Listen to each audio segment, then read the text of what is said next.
amazing collaborations. What was the one negative thing that you discovered once you did get in the thick of things in the music industry? What surprised you in a negative way? I believe that in a negative way was nothing surprised me because I was segued into everything that was good and bad gradually. So that by the time things happened, I was like, yeah, that makes sense. Like, because it connects to, so you never really be like, oh, shell shock. You know what I mean? Like, at least not for me. Give us an example. You know, if you could. I'm in a marketing meeting, you know, on how to market my blue collar project. And they're like, man, you know, brand new was alright, but we need like a radio hit. We need some, you know, Fest. And we in there with white people and black people. And he was like, you know, Fest, you know what niggas want to hear. And that kind of hit me. And who said this to you? The head of promotions. Oh. He's like, you know what niggas want to hear. Was he black? No. Okay. And that's what, and everybody, all the black people in the room, like, yeah, you know what niggas want to hear. And what shocked me is all of these people are, you know, record labels used to be, still are top heavy as far as executive salary. So all of these executives are in here like, give niggas what they want to hear.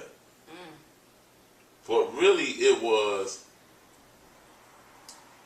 you're willing to promote what you think niggas want to hear. And I'll give you an example. We talk about how, man, shorties want to hear Chief Keef. Shorties want to hear Soulja Boy. Shorties want to hear this. Yet Lupe sells more records than Chief Keef. But it's never promoted. So this person gets more radio spins, which we know radio spins are paid for through what they call consultation fees. Okay. So when you don't go to radio without at least $150,000 to $200,000. Wow. That's how much it costs to go to national radio. Okay. You know, for consultation fees. Now you go to radio with 100. This is why the labels and the radio is so close. This is why you don't see a lot of indie artists being played on radio like labeled artists. Okay. Because label artists from labels are able to put their money out. Okay. So the label pays for the artist to go to the radio.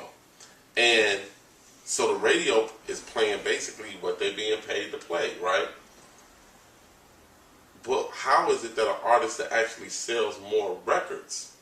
So if Chief Keef is getting rotated because he's on Interscope, but he's not selling a lot of music, how is it that it's put to us that he's more relevant than the person who people are actually going out to purchase the music? Right. The books are cooked. Okay. That shocked me to figure out that our people, our communities are being tricked on who's hot, and we're being conditioned to go left, when really our nature is to go right. Okay.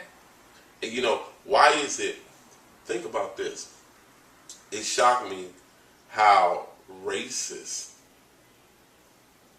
the industry is when it comes to urban music. Okay. Every song on the radio is a strip club song. Every rap song is a strip club song. Every R&B song is a sex song. You know what I mean? That's what's being promoted to us. Right. But that's not all we are.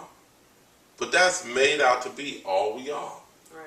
And so when you come through as an artist and you want to be like Janelle Monáe, or you want to be like Lupe, or you want to keep bringing up Lupe, or you want to be like Chance the Rapper, there's no space for you within, maybe in the white community, but not within your own.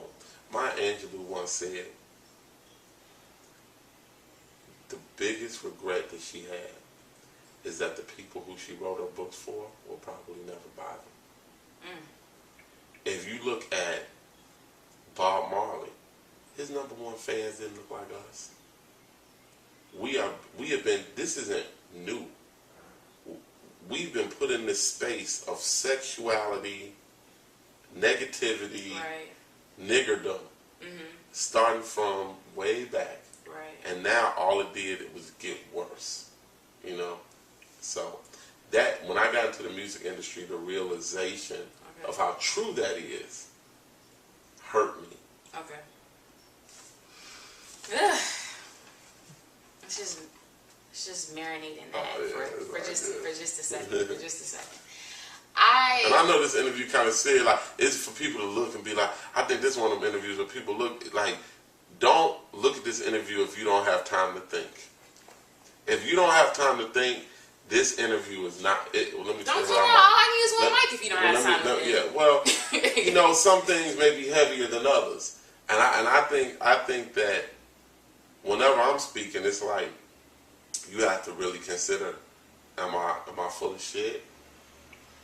Or could it be truth to it?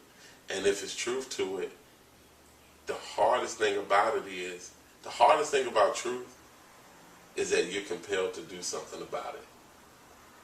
And so that's why it's easy to write things off as he full of shit or they full of shit or because you don't have to consider the truth, which means that you don't have to consider moving.